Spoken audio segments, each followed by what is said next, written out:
أما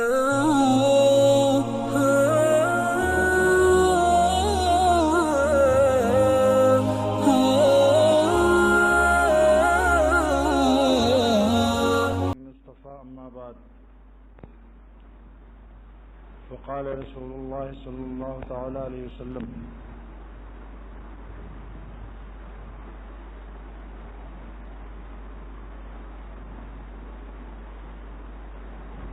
اکملکم ایمانا احسنکم خلقا۔ سرور عالم صلی اللہ علیہ وسلم نے ارشاد فرمایا کہ سب سے کامل ایمان اس شخص کا ہے جس کے اخلاق اچھے ہوں، جبکہ ہمارا ذہن یہ ہے کہ جو زیادہ عبادت کرتا ہے، زیادہ حج اور عمرہ کرتا ہے، زیادہ تسبیح وظیفہ پڑھتا ہے، اس کا ایمان بہت زیادہ ہوتا ہے، مگر سرور عالم صلی اللہ تعالی علیہ وسلم کا ارشاد مبارک یہ ہے کہ جس کے اخلاق اچھے ہوتے ہیں اس کا ایمان سب سے زیادہ اعلیٰ اور اکمل ہوتا ہے۔ اس سلسلے میں انشاءاللہ عرض کروں گا کہ آج جو مضمون سنایا گیا ہے، میں سب دوستوں سے گزارش کرتا ہوں کہ اس کو اپنے اپنے گھروں میں پڑھ کر سنا دینا چاہیے۔ بہشتی زیور کا حصہ نمبر 4 ہے، جس میں شوہر کے حقوق کا بیان ہے۔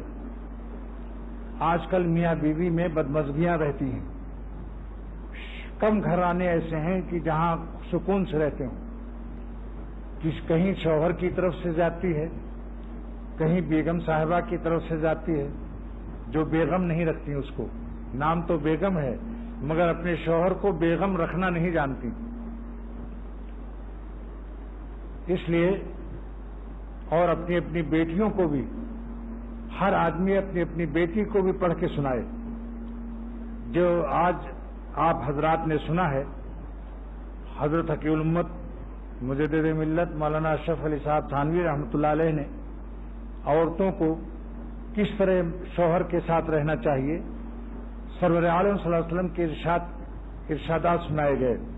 آپ خود فیصلہ کرو، اگر بیویاں اس طرح سے رہیں تو شوہر کتنا مہربان رحم دل ہو جائے گا۔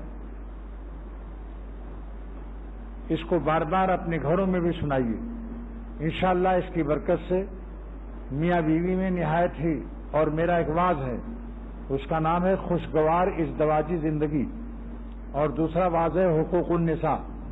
اس کو بھی پڑھیے مگر یہ بھی پڑھیے، پڑھ کر اپنے گھروں میں سنائیے، اور جب بیٹیاں اپنے گھر میں آئیں تو اپنی بیٹیوں کو ماں باپ پڑھ کر سنائیں،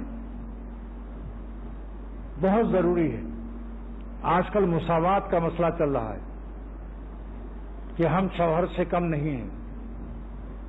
اب آپ بتاؤ کہ حضور صلی اللہ تعالی وسلم کا یہ ارشاد ہے کہ اگر میں خدا کے سوا کسی اور کو سجدہ کرنے کے لیے کہتا تو عورت کو حکم دیتا کہ اپنے میاں کو سجدہ کیا کرے۔ یہ مساوات ہے؟ آپ فیصلہ کرو۔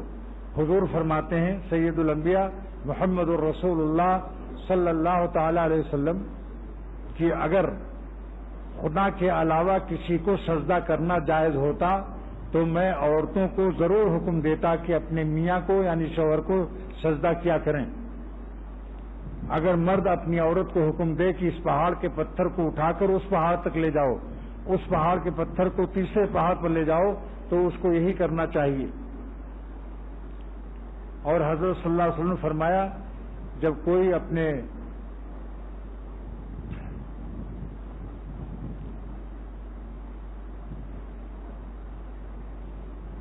پوچھا گیا کہ یا رسول اللہ صلی اللہ علیہ وسلم سب سے اچھی بیوی اور عورت کون ہے؟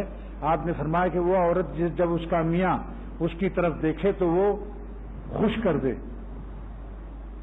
جب کچھ کہے تو اس کا کہا مان لے، اور اپنی جان و مال میں کچھ اس شوہر کے خلاف کوئی کام نہ کرے جس سے اس کو ناگوار ہو۔ شوہر کے حکم کے بغیر، اس کی اجازت کے بغیر نفل روزہ رکھنا نہیں چاہیے، اور بغیر اس کی اجازت کے نفل نماز بھی نہ پڑھے جب وہ موجود ہو سکتا ہے اسے کوئی ضرورت پیش آ جائے۔ اب بتاؤ یہ مساوات ہے؟ بیوی شوہر کے برابر ہے؟ یہ تکبر ہے، اور اس کا وجہ بے عقلی اور آدھی نصف عقلی۔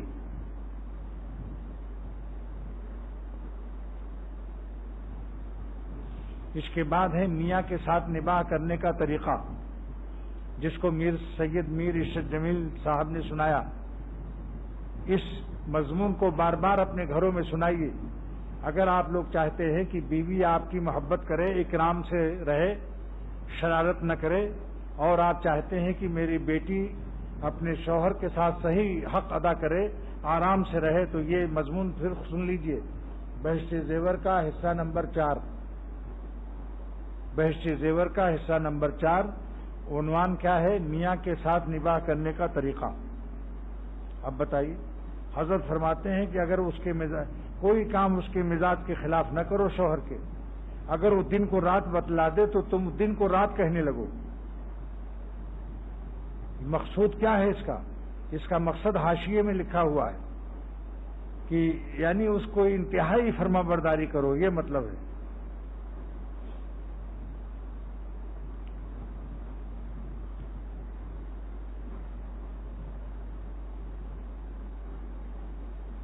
کبھی کبھی اس کو یہاں بھی سنانے کا اہتمام ہونا چاہیے۔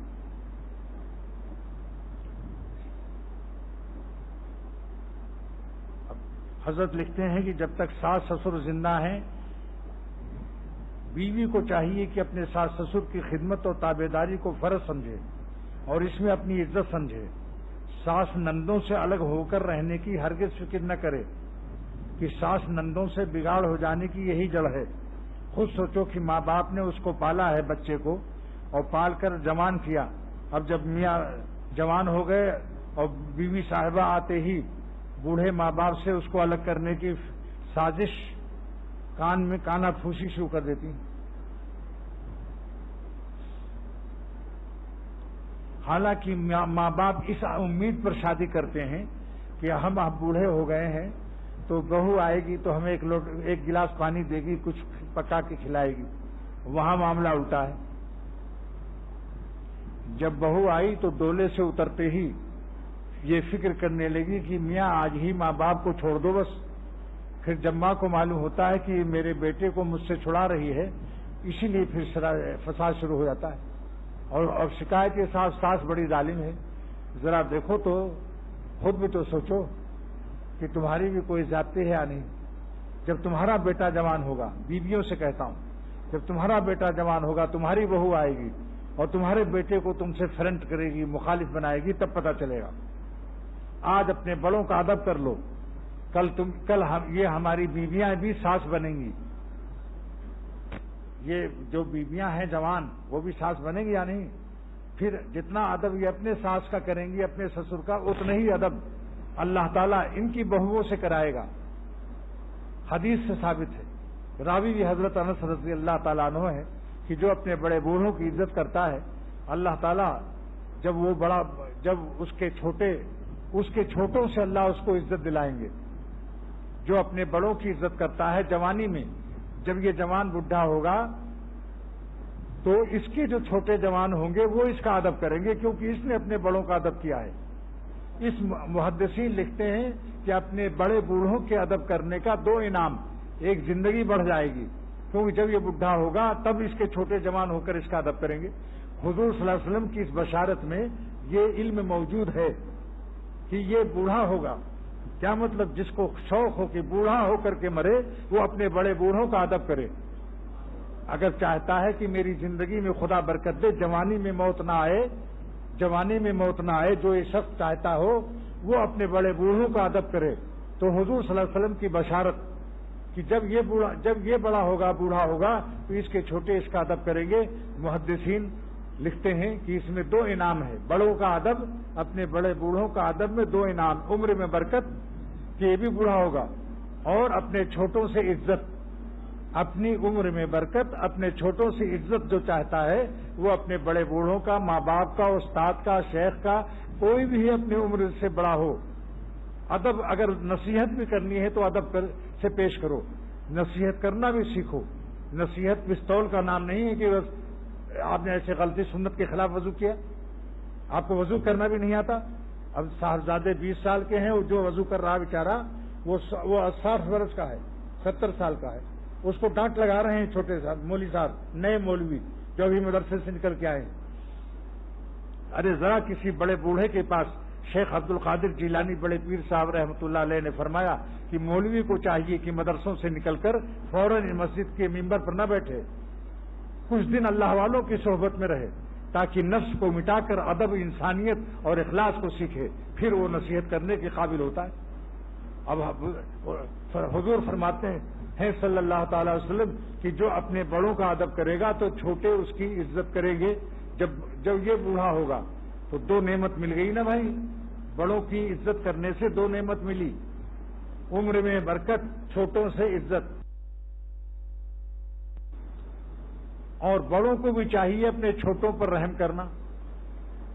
یہ حدیث کا جز پہلے مقدم ہے، من لم یرحم صغیرنا، جو اپنے چھوٹوں پر رحم نہیں کرے گا تو ہم لوگوں پر بھی فرض ہے بڑے بوڑھوں کو کہ ہم اپنے چھوٹوں کو پیار دیں، محبت پیش کریں۔ یہ جملہ پہلے ہے، وَمَن لَّمْ يُوَقِّرْ كَبِيرَنَا، اور جو اپنے بڑوں کا ادب نہ کرے، وَمَن لَّمْ يُبَجِّلْ عَالِمِينَ، جو اپنے علماء کی عزت نہ کرے، اس کا ہم سے کوئی تعلق نہیں۔ سرور عالم حضور سید الانبیاء محمد الرسول اللہ صلی اللہ علیہ وسلم فرماتے ہیں کہ اس کا ہم سے کوئی تعلق نہیں ہے۔ جب تقریر ہو رہی ہو ادھر ادھر مت دیکھو، مقرر کی طرف دیکھو، ورنہ آپ کے کان کچھ ادھر، آنکھیں ادھر، کان ادھر۔ آپ بتائیے، ڈاکٹر عبدالحی صاحب رحمۃ اللہ علیہ ایک شعر پڑھا کرتے تھے کہ قدم سوئے مرقد نظر سوئے دنیا، قدم سوئے مرقد، مرقد مانے قبرستان، قدم سوئے مرقد نظر سوئے دنیا، کہاں جا رہا ہے کدھر دیکھتا ہے کہاں جا رہا ہے کدھر دیکھتا ہے۔ قدم سوئے مرقد نظر سوئے دنیا، کہاں جا رہا ہے کدھر جا رہا ہے کدھر دیکھتا ہے۔ ادھر ادھر مت دیکھو، آتا ہے کوئی آنے دو۔ عشق اپنا کام کرتا ہی رہا، کوئی مرتا کوئی جیتا ہی رہا، کوئی مرتا کوئی جیتا ہی رہا، عشق اپنا کام کرتا ہی رہا۔ دنیا میں سب کچھ ہوگا، موت ہوگی، پیدائش ہوگی، غمی ہوگی، خوشی ہوگی، ہمارا کام اپنے مالک کو راضی رکھنا ہے۔ جو اپنے مالک کو خوش رکھے گا، بالکل بے فکری سے سو، اللہ تعالیٰ کے ذمے ہے پھر اس غلام کو خوش رکھنا۔ جو غلام اپنے مالک کو خوش رکھتا ہے، مالک کی ذمہ داری ہے اس غلام کی خوشی کے انتظام کا۔ اس غلام کو اپنی فکر ہی بھول جانا چاہیے، ہماری فکر اتنی ہو کہ ہم مالک کو ناراض نہ کریں۔ اگر کسی غلام کو، بندوں کو خوش رہنے کی فکر ہے تو اپنے مالک کو خوش رکھو کہ ہم سے کوئی خطا تو نہیں ہو رہی ہے، کہیں آنکھیں ہماری بغاوت تو نہیں کر رہی ہیں، کان میں بغاوت تو نہیں ہو رہی ہے، دل میں خبیث خیالات تو نہیں آ رہے ہیں، اللہ کی مخلوق کے ساتھ بد اخلاقی کے تصورات تو نہیں آ رہے ہیں۔ سوچ لو، کوئی دوست اپنے دوست کے اولاد کے ساتھ کوئی گندے خیالات لا رہا ہو، کیا دوست اس کو اپنا دوست بنائے گا؟ اللہ تعالیٰ بھی ایسے شخص کو ولایت سے محروم رکھتے ہیں جو شخص قصداً کمینہ پن اختیار کرتا ہے، بلا ارادہ خیال برا آ جائے توبہ کر لو بس۔ ایک حدیث میں ہے، ملم لا خیر فی من لا یالف ولا یولف، لا خیر فی من لا یالف ولا یولف، اس میں بھلائی نہیں ہے جو نہ کسی سے محبت کرتا ہے نہ اس سے لوگ محبت کرتے ہیں۔ ایک حدیث پہلے سن لیجیے، دو عورتیں تھیں حضور صلی اللہ علیہ وسلم کے زمانے میں۔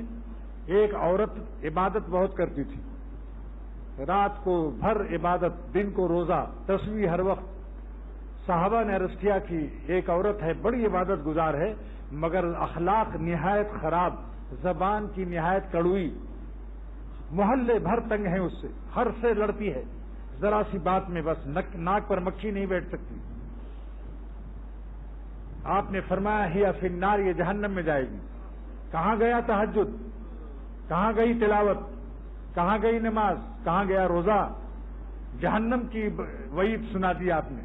جو لوگ اخلاق کے کڑوے ہیں اور ان کا کڑواپن لوگوں میں مشہور ہو رہا ہو کہ آدمی غصے کا اور اخلاق کا بدتمیز ہے، مغلوب الغضب ہے، ہر آدمی اس سے پناہ مانگتا ہو، ڈرتا ہو کہ ارے بھائی ڈر کے رہو ذرا، اس کے غصہ بہت ہے، تو سمجھ لو ایسا شخص بھیڑیا ہے، انسان نہیں ہے۔ دوسری عورت کے بارے میں خبر دی گئی، سرور عالم صلی اللہ علیہ وسلم سے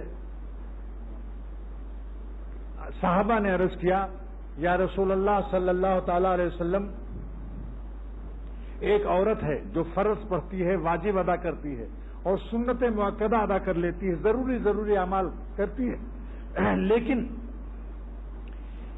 اس کے اخلاق سے سارا محلہ خوش ہے، اس کے اخلاق سے، اس میں ایسا ٹھنڈا مزاج، نرم دل، سارا محلہ اس سے خوش ہے. کسی کی مصیبت میں کام آنا، کسی کے غم میں غم زدہ ہو جانا، ہر وقت اپنے پڑوسیوں کا خیال رکھنا، مسکرا کر ملنا صدقہ ہے. سن لو کسی مسلمان بھائی سے اگر آپ غمگین فکر مند بھی ہیں تو بھی اس وقت قصدن تبسم لے آئیے.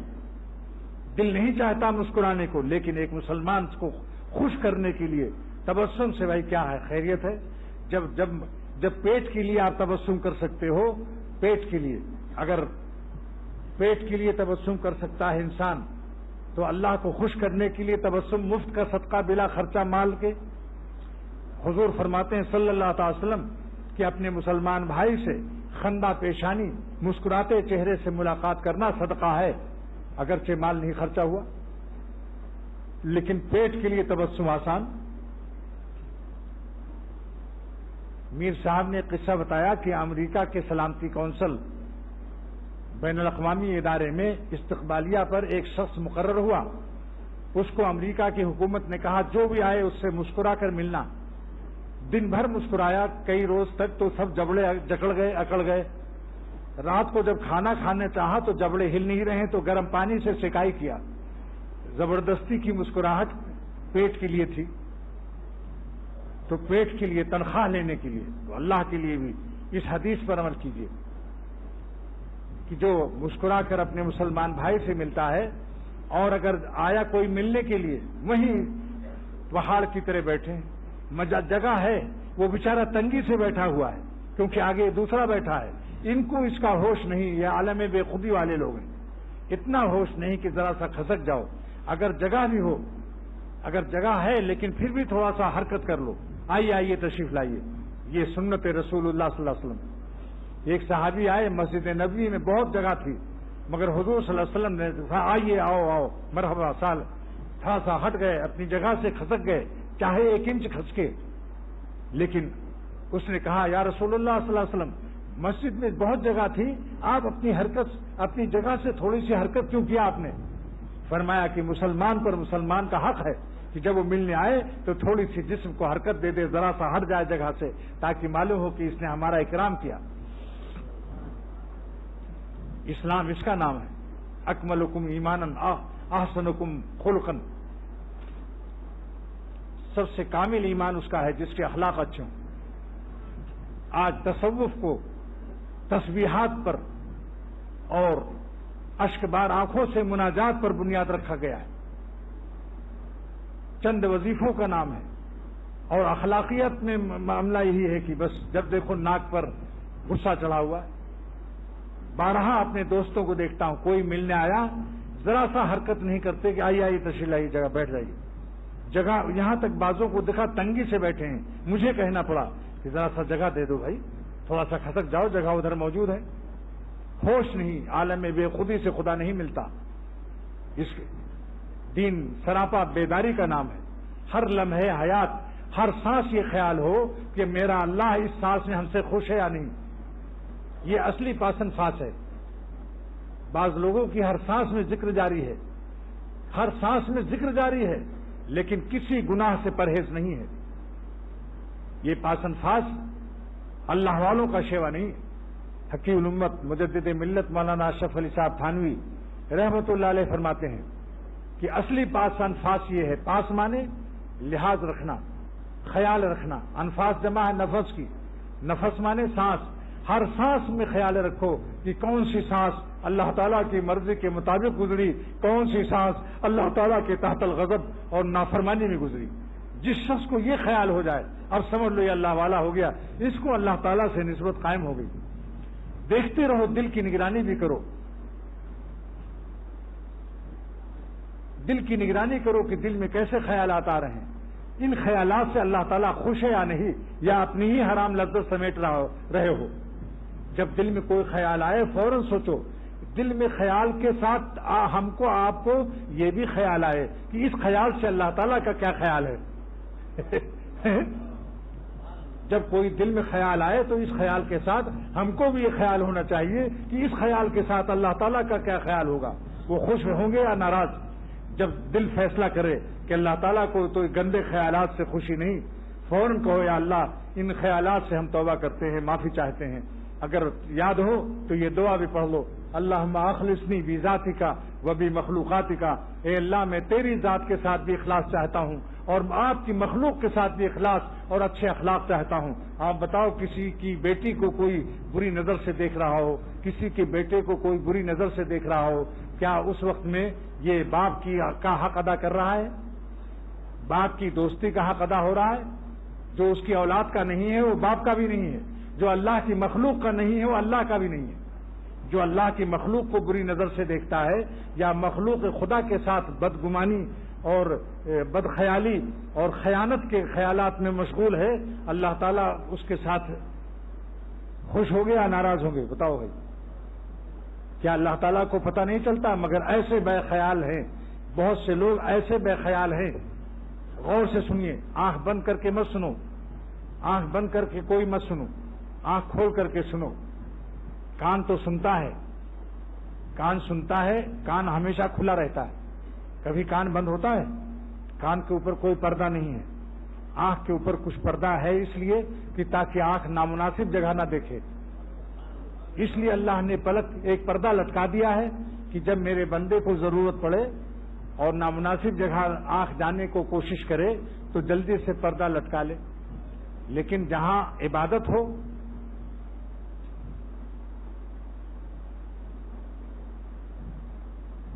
جہاں دیکھنا عبادت ہو، بتاؤ عالم کو دیکھنا عبادت ہے یا نہیں؟ النظر الی وجہ العالم عبادت، عالم کو دیکھنا بھی عبادت ہے، بیت اللہ کو دیکھنا بھی عبادت ہے، اپنے باپ کو ماں کو محبت سے اکرام سے دیکھنا بھی ایک حج مقبول کے برابر ثواب ہے۔ بعض وقت ایک ہی نظر میں کتنے کام بن گئے۔ مولانا شاہ عبد القادر بیٹا شاہ ولی اللہ محدث دہلوی کا ایک نظر کتے پر ڈالی تھی دہلی کے اندر، ایک نظر مسجد فتح پوری سے نکلتے ہوئے، وہ کتا ساری دلی کے کتوں کا شیخ بن گیا، سارے دلی کے کتے اس کے پاس ادب سے بیٹھتے تھے۔ اسی پر حکیم الامت مجدد ملت نے فرمایا، جن کی نظروں سے جانور بھی محروم نہیں ہوتے تو ان کی نگاہوں سے انسان کیسے محروم ہوگا۔ شاہ عبد القادر صاحب رحمۃ اللہ علیہ کئی گھنٹے عبادت کر کے دلی کی مسجد فتح پوری سے نکلے، جب باہر نکلے تو کتا بیٹھا تھا، اس پر نظر پڑ گئی۔ اس کے راوی حاجی امداد اللہ صاحب رحمۃ اللہ علیہ بھی ہیں اور حکیم الامت بھی ہیں، فرماتے ہیں وہ سارا دلی میں جہاں جہاں کتا جاتا تھا سارے کتے اس کے سامنے ادب سے بیٹھتے تھے، یعنی کتوں کا مرشد اور پیر ہو گیا۔ فرمایا کہ جب جانوروں پر یہ اثر ہے تو اللہ تعالیٰ ایک جانور کتا جس کا لعاب دہن ناپاک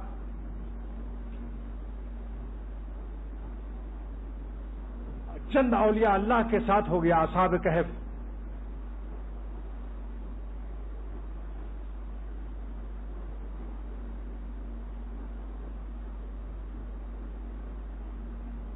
اللہ تعالیٰ نے ان بزرگوں کی برکت سے اس کا تذکرہ قرآن میں فرمایا۔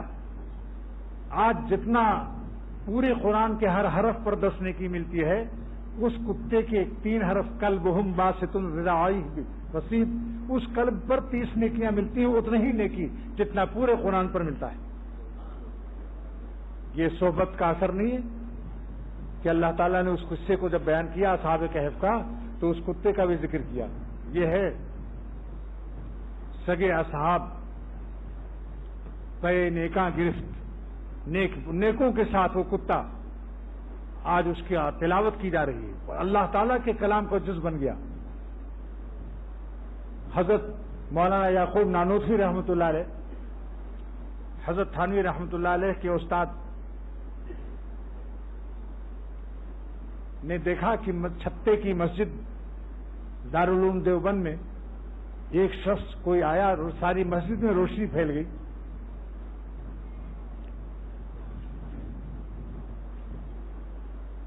کسی بچے کو مقرر کیا کہ دیکھو کون آدمی آتا ہے جس سے ساری مسجد میں نور اور روشنی پھیل جاتی۔ ایک نابالغ بچے کو رکھ دیا گیا جس پر جماعت واجب نہیں ہے. اس نے دیکھ لیا اور بعد میں مولانا کو بتایا یہ ہیں وہ، اور وہ عامی آدمی تھے، کوئی بزرگ نہیں تھے خاص. حضرت مولانا یعقوب نانوتوی رحمۃ اللہ علیہ نے ان سے پوچھا کہ آپ کیا وظیفہ پڑھتے ہیں کہ آپ کے آنے سے مسجد میں نور پیدا ہوتا ہے، روشنی آتی ہے؟ اس نے کہا حضرت میں گنہگار عامی انسان ہوں، لیکن سید احمد شہید جب بالا کوٹ آ رہے تھے جہاد کے لیے سکھوں سے، تو ان کی قافلے کے سامنے میں کھڑا تھا. سید احمد شہید جاتے ہوئے اچانک انہوں نے میری طرف دیکھا. ان کی نظر میری نظر سے جب سے ایک نظر سے نظر ملی، اس نے کہا اسی دن سے یہ روشنی کا سلسلہ شروع ہو گیا.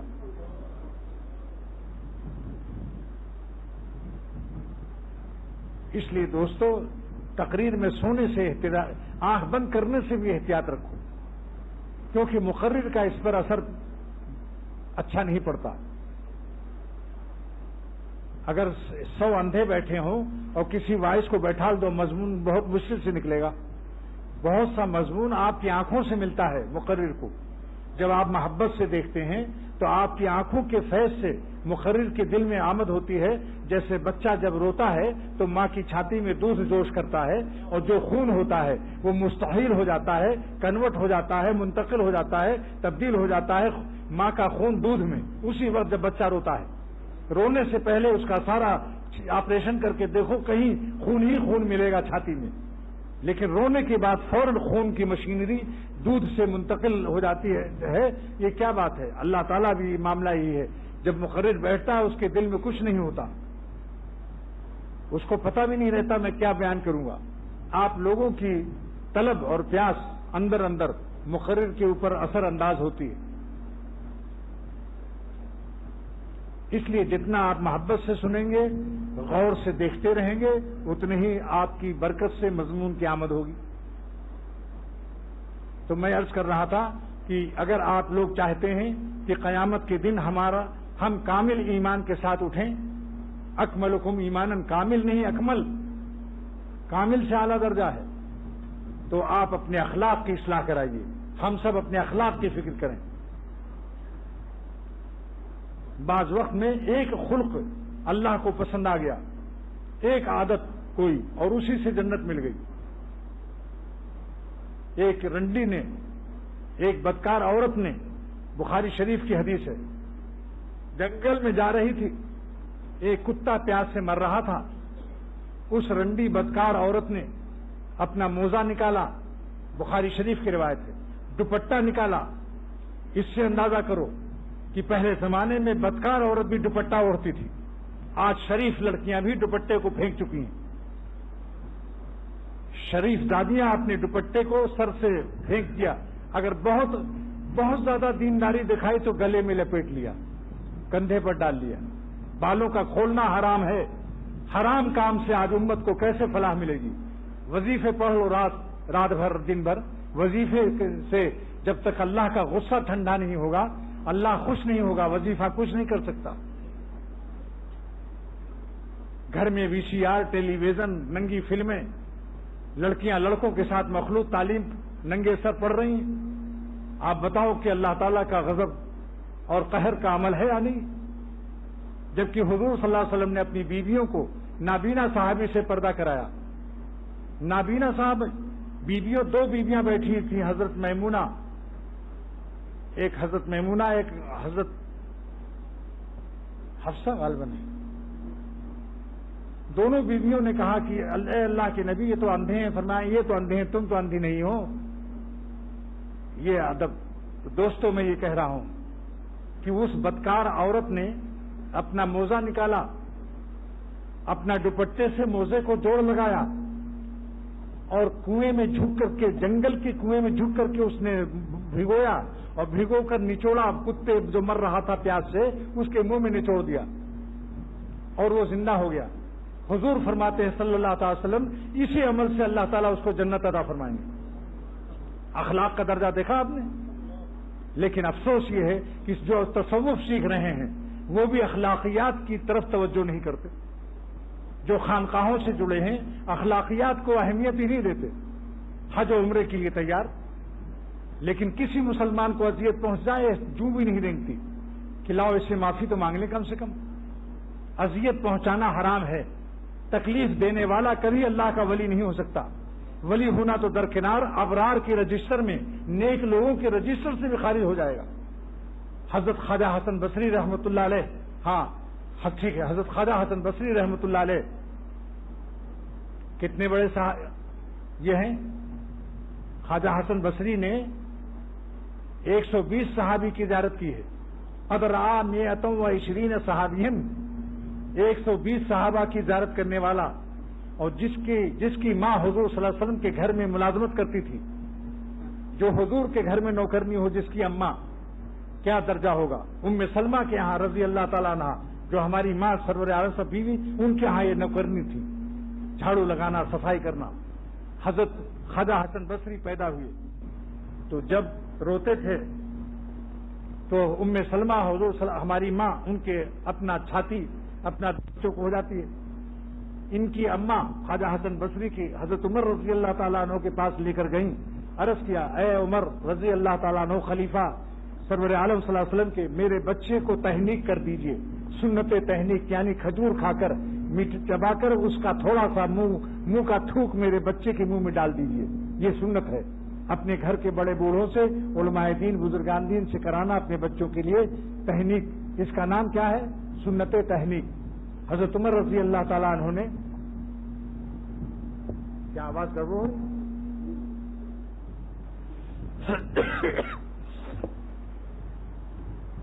حضرت عمر رضی اللہ تعالیٰ عنہ نے کھجور کھا کر اپنا تھوک کھجور والا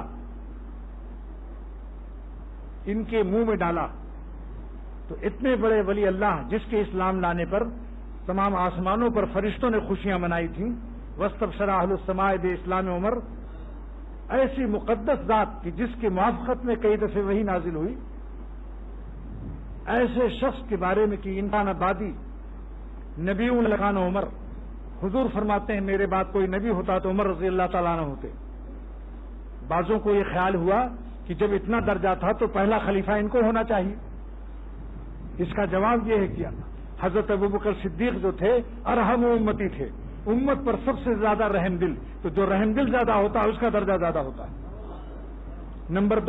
نمبر دو وجہ یہ بتائی علماء نے کہ صدیق اکبر جو تھے وہ الگ نہیں تھے حضور صلی اللہ علیہ وسلم سے، اس لیے بادی کا لفظ لانا آپ نے گوارا نہیں فرمایا کہ میرے بعد وہ حضور صلی اللہ علیہ وسلم صدیق اکبر، صدیق آئین نبوت ہوتا ہے، صدیق آئین نبوت ہوتا ہے، لہذا بادی کے لفظ کی کو نہیں فرمایا آپ نے۔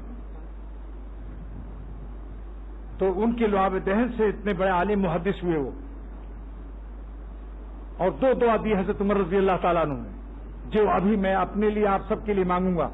حضرت عمر رضی اللہ تعالیٰ دو دعا دی، کس کو؟ خواجہ حسن بصری رحمۃ اللہ علیہ کو، اللہم فقہہ فی الدین، اے خدا اس کو دین کا علم عطا فرما، وحببہ الی الناس، اور اپنی مخلوق میں اس کو محبوب کر دے۔ یہ جملہ بتاتا ہے کہ انسان اپنی بیوی میں، ماں میں، باپ میں، دوستوں میں اور اپنے ماحول میں محبوب اگر نہ ہوا تو معلوم ہے بہت بڑی دعائے خلیفہ عمر سے محروم ہے شخص۔ محبوبیت بین الخلق، ربنا آتنا فی الدنیا حسنہ کی تفسیر ہے، جو آیت ہے کہ اے اللہ ہمیں دنیا میں بھی حسنہ دے، بھلائی دیکھو، دونوں بھلائی مطلوب ہے، اے اللہ ہمیں دنیا میں بھی حسنہ دے، آخرت میں بھی حسنہ دے۔ تو دنیا کی حسنہ میں سے کیا مراد ہے؟ آخرت کی حسنہ تو قیامت میں بے حساب مغفرت ہے اور جنت میں داخلہ ہے، اور دنیا کی حسنہ کیا ہے؟ نمبر 1 سنیے، نیک بیوی، نمبر 2 نیک اولاد، نمبر 3 علم دین، نمبر 4 رزق حلال، نمبر 5 صحبت صالحین، نمبر 6 مخلوق میں اس کی تعریف ہو کہ بہت اچھے آدمی ہیں۔ سمجھ گیا آپ؟ تو جب مخلوق میں کسی کا ہر وقت تذکرہ ہو رہا ہو برائی سے تو سمجھ لو اس کے اخلاق خراب ہے، مگر آج متکبر انسان اس کو تسلیم نہیں کرتا، اسے ہم نہیں کسی کی پرواہ کرتے، ہم تو اللہ پر نظر رکھتے ہیں۔ اس سے بدتمیز اور متکبر انسان کوئی نہیں ہوگا۔ اللہ پر نظر ہے مگر مخلوق کو تو ستا رہے ہو، کسی کی اولاد کو ستا رہے ہو اور کہتے مجھے تو تمہارے ابا پر نظر ہے. اگر کوئی کسی کی اولاد کو ستا رہا ہو کہتے مجھے تمہاری پرواہ نہیں, مجھے تمہارے ابا کو خوش کرنا ہے, تو بتاؤ کسی کا ابا اپنی اولاد کو ستانے والے سے خوش ہوگا؟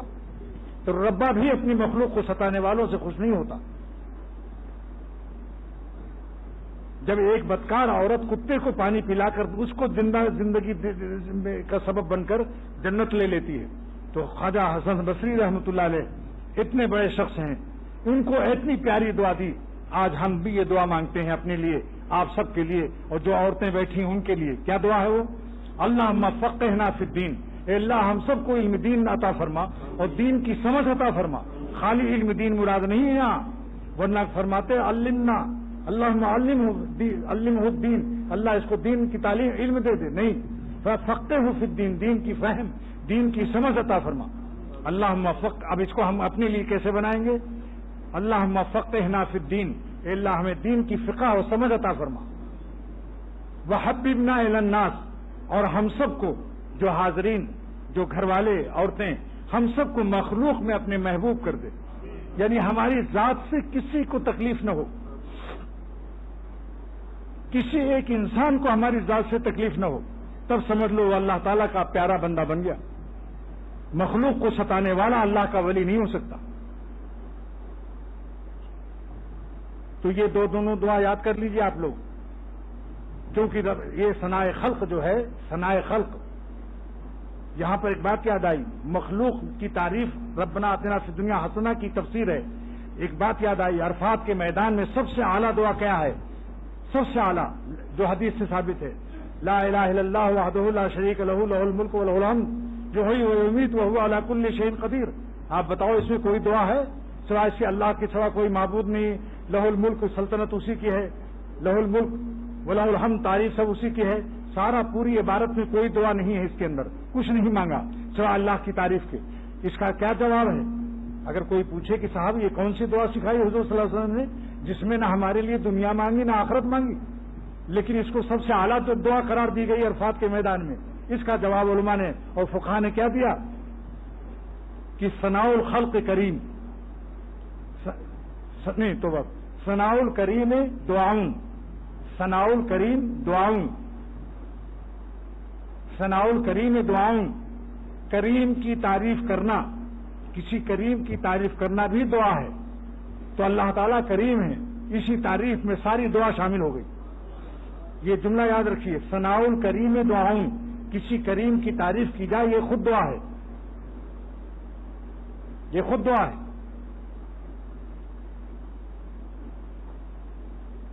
تو یہ مخلوق میں اس کا تذکرہ حسن کہ بھائی ماشاءاللہ بڑے حلیم الطبع ہیں, بڑے ٹھنڈے مزاج کے ہیں, بڑے ضبط و صبر کے ہیں, اپنی بیوی کو بھی آرام سے رکھتے ہیں, دوستوں سے بھی آرام سے اخلاق سے رہتے ہیں. صاحب میں نے تو غصہ ان کے اوپر کبھی دیکھا ہی نہیں, الا یہ کہ شریعت کا کوئی معاملہ ہو, شریعت کے خلاف غصہ کرنا بھی ضروری ہے. تو کیا ہوگا یہ شخص؟ یہ ربنا آتنا فی الدنیا حسنہ کی تفسیر ہے. حضرت خواجہ حسن بصری رحمۃ اللہ علیہ کی یہ دونوں دعا اللہ تعالیٰ قبول فرما لیں تو آج کی مجلس حاصل ہو گئی.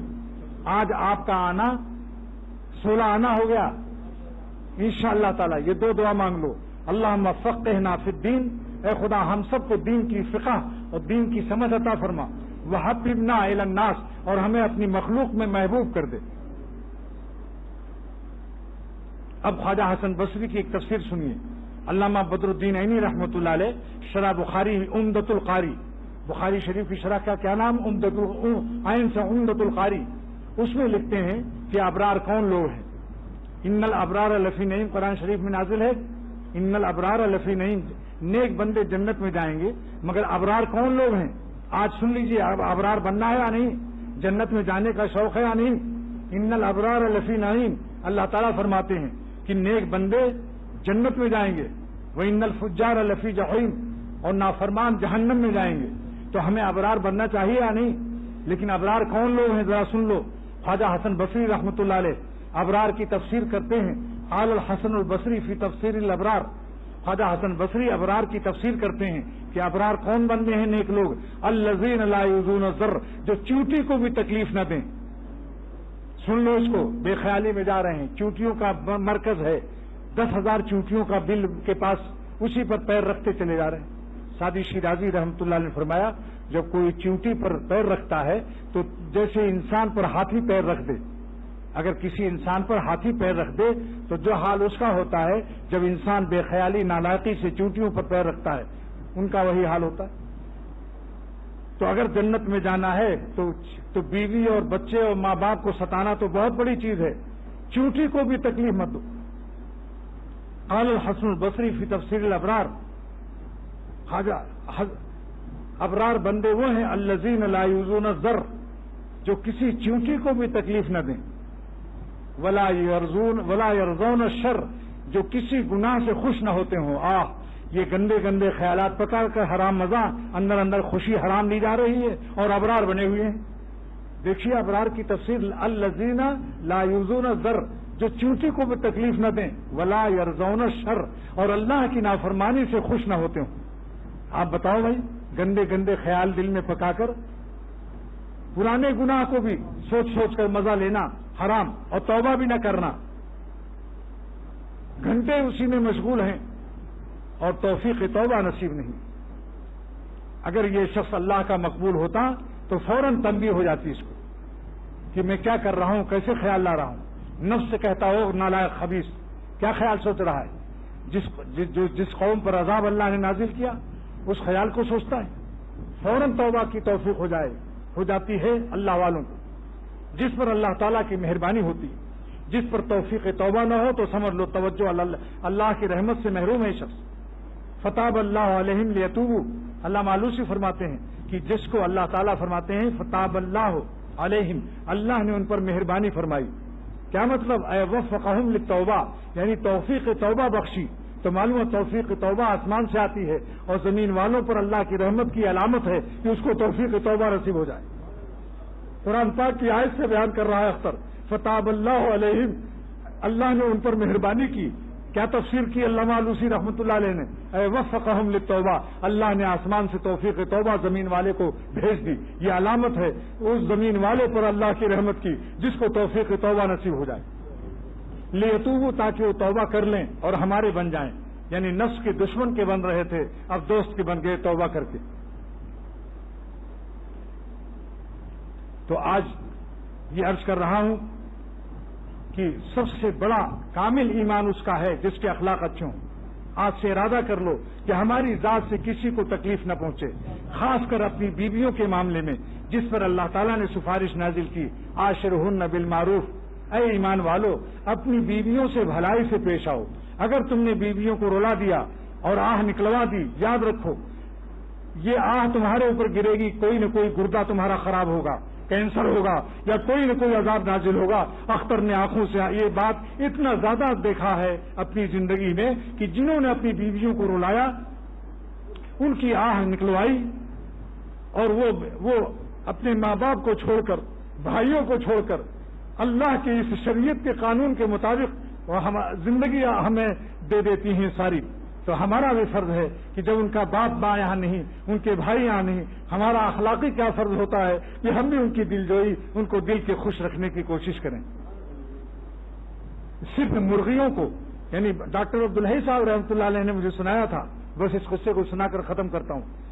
فرمایا کہ حضرت تھانوی رحمۃ اللہ علیہ کو بڑی پیرانی صاحبہ نے یہ فرمایا کہ میں رشتہ داری میں جا رہی ہوں، آپ ذرا مرغیوں کو 8 بجے کھول دینا اور دانا پانی دے دینا۔ حضرت حکیم امت 1500 کتابوں کے مصنف، ہزاروں علماء کے پیر بھول گئے۔ جب بھول گئے اب جواب لکھتے ہیں، خطوط کا تفسیر لکھتے ہیں، بیان قرآن کا، کچھ نہیں آتا، ایک دم جاہل مطلق محسوس کر رہے ہیں اپنے کو۔ رونے لگے سجدے میں کہ اللہ آج کیا غلطی ہو گئی، جلدی بتا دیجئے کوئی غلطی ہو، اصلاح کر لوں، توبہ کر لوں۔ آواز آئی، اے اشرف علی، میری مخلوق مرغیاں دربے میں بند ہیں، بے دانہ بے پانی، غمگین غمزدہ پریشان ہیں، تم مخلوق کو ہماری پریشان کر کے اور تم علوم ولایت لینا چاہتے ہو۔ بس تنبیہ ہو گئی، گئے دوڑے، جا کر مرغیوں کو کھولا، دانا پانی دیا، لوٹ کر آئے تو سارے علوم جاری ہو گئے، دریا علوم کے پھر جاری ہو گئے۔ تو جب مرغیوں کو ستانے کا یہ حال ہے تو جو اپنے ماں باپ کو ستا رہے ہیں، سوچو اس کو، جو اپنے شیخ کو ستا رہے ہیں، جو اپنی بیویوں کو ستا رہے ہیں، جو اپنے بچوں کو بیجا پٹائی کر رہے ہیں، ذرا سا گلاس گر گیا، مارتے مارتے ہڈی توڑ دی، اب اسپتال میں داخل ہے. کیا بات ہے؟ جبکہ حضور فرماتے ہیں صلی اللہ تعالی وسلم کہ جیسے تمہاری زندگی ہے، برتنوں کی بھی زندگی ہے، ان کی بھی موت لکھی ہوتی ہے. جس دن گرنا ہے اور لے ہو تو ہو کے رہے گا. نرمی سے تنبیہ کر دو کہ بھائی ذرا مضبوط ہاتھوں سے پکڑو. مار کٹائی مار پٹائی آج ظلم ہی ظلم ہے. اسی کا عذاب یہ ہے کہ آج ہم سکون سے نہیں ہیں. بس آج پھر یہ حدیث سن لیجئے، مفت میں کامل ایمان نہیں، اکمل ہو جائیے مفت میں. فرض ادا کرو، واجب ادا کر لو، سنت پڑھ لو، زیادہ نفل حج عمرہ بہت تسبیح جو ہے فرض تو ادا کرو، مگر نفلی عبادت چاہے اس کی کم ہو، اپنے اخلاق اچھے کر لو. تو حضور فرماتے ہیں صلی اللہ علیہ وسلم جس کے اخلاق مخلوق خدا کے ساتھ اچھے ہوں گے قیامت کے دن وہ کامل نہیں اکمل ایمان ہوگا اس کا. آج اسی مضمون پر ختم کرتا ہوں. اب ایک نعت شریف سن لیجئے، کیونکہ ایک دوست نے فرمائش کی تھی سرور عالم صلی اللہ علیہ وسلم کی شان میں، اور یہ نعت شریف سننا وہ سنت ہے کہ سرور عالم صلی اللہ علیہ وسلم نے بھی اپنی نعت سنی ہے. سمجھ لو اس کو. جو خشک انسان اس کو شعر و شاعری سمجھتا ہو وہ اللہ کے نبی کی سنت اور ذوق نبوت سے محروم ہے. ذوق نبوت سے محروم ہے. حضور صلی اللہ علیہ وسلم نے مسجد نبوی میں اپنی تعریف کے اشعار خود سنے ہیں. تو بتاؤ نعت شریف سننا حضور کی سنت ہوئی یا نہیں ہوئی؟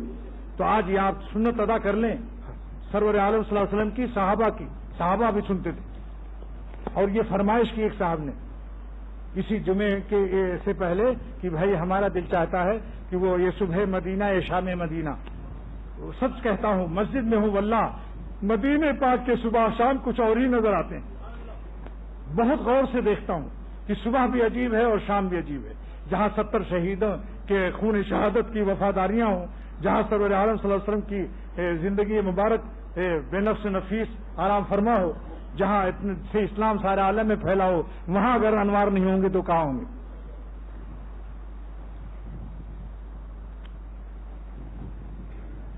یہ صبح مدینہ،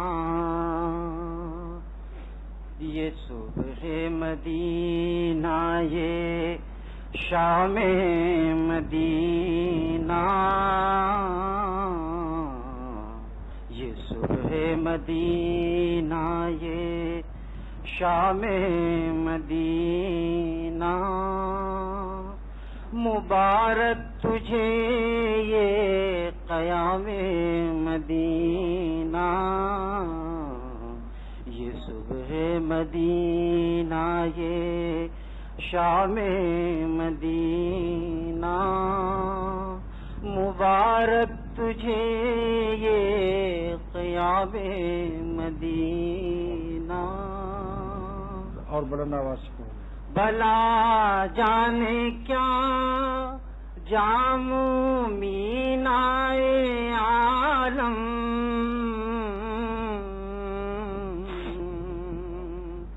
بھلا جانے کیا جام مینائے عالم،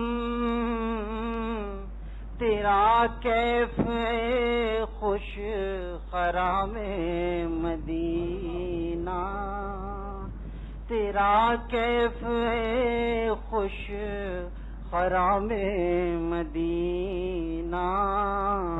پھر بہت زیادہ جوش میں آ یہ صبح مدینہ، یہ شام مدینہ، یہ صبح مدینہ، یہ شام مدینہ.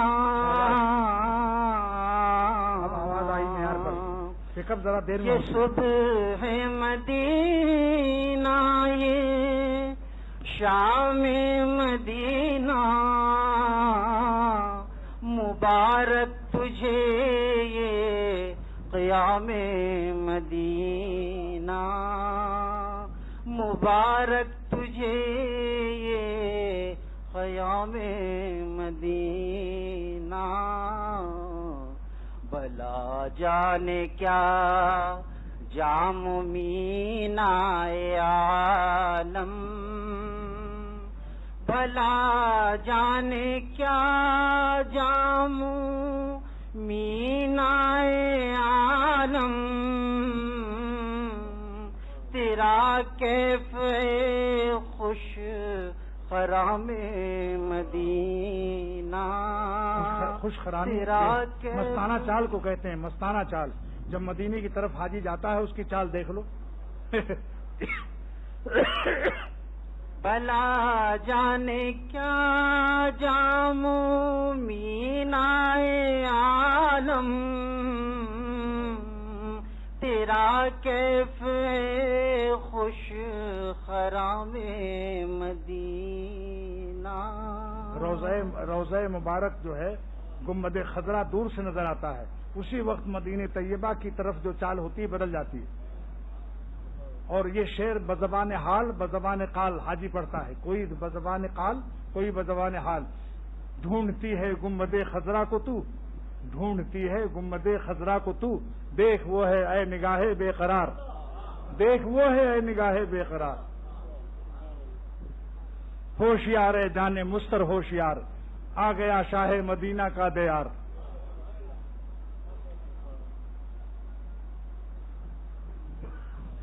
مدینے کی گلیوں میں ہر ایک قدم پر، مدینے کی گلیوں میں ہر ایک قدم پر ہو مد نظر احترام مدینہ، ہو مد نظر احترام مدینہ. مدینہ مدینہ مدینہ مدینہ مدینہ مدینہ مدینہ مدینہ مدینہ مدینہ مدینہ مدینہ. بڑا لطف دیتا ہے نام مدینہ، بڑا لطف دیتا ہے نام مدینہ. مدینہ مدینہ مدینہ مدینہ. بڑا لطف دیتا ہے نام مدینہ. نگاہوں میں سلطانیت ہیچ ہوگی، نگاہوں میں سلطانیت ہیچ ہوگی. جو پائے گا دل میں پیام مدینہ، جو پائے گا دل میں پیام مدینہ. پیام مدینہ کے معنی کیا ہیں؟ سرور عالم صلی اللہ علیہ وسلم نے اللہ کے بندوں کو اللہ سے جوڑ کر اللہ کا ولی بنا دیا. تو یہ ہے پیام مدینہ. جو بندہ اللہ کا ولی نہ بنے وہ پیام مدینہ نہیں پا سکا. نگاہوں میں سلطانیت ہیچ ہوگی، جو پائے گا دل میں پیام مدینہ. سکون جہاں تم کہاں ڈھونڈتے ہو،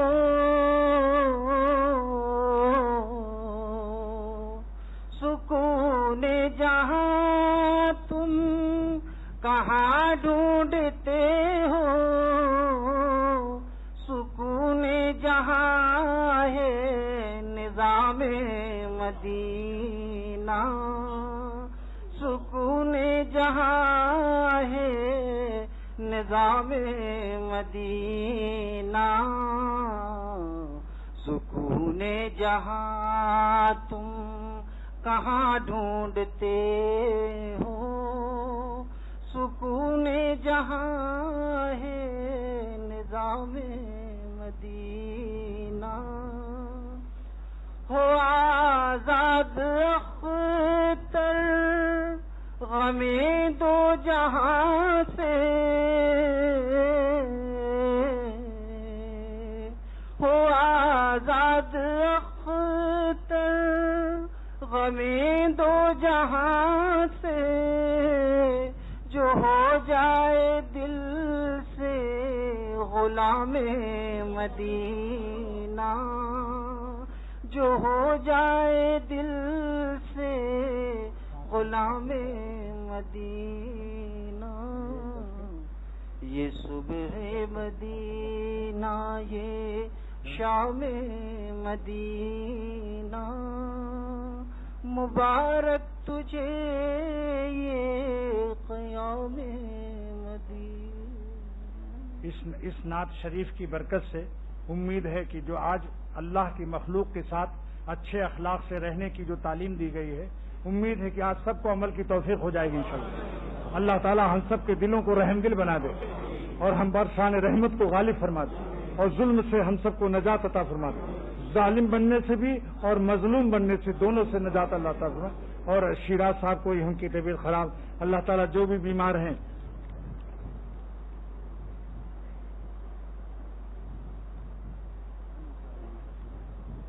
جو کچھ اس پرچے میں لکھا ہے، اللہ تعالیٰ ان کو بامراد فرما دے۔ اللہ تعالیٰ ہم سب کی تمام جائز حاجتوں کو پوری فرما دے۔ یا اللہ ہم سب کی اصلاح اخلاق کی اصلاح فرما دے۔ یا اللہ ہم سب کو گناہوں کی زندگی سے نجات عطا فرما دے۔ یا رب العالمین ہم سب کو اللہ والی زندگی عطا فرما دے۔ یا اللہ ہماری دنیا بھی بنا دے، آخرت بھی بنا دے۔ اے خدا، آپ دونوں جہان کے مالک ہیں، ہم سب کی، ہماری اولاد اور سب رشتہ داروں کی، سارے مسلمانان عالم کی دنیا بھی بنا دے، آخرت بھی بنا دے۔ وآخر دعوانا الحمدللہ رب العالمین۔ 5 منٹ آج اور دنوں سے تاخیر سے خطبہ ہوگا، یعنی 1:10 پر خطبہ شروع ہوگا انشاءاللہ۔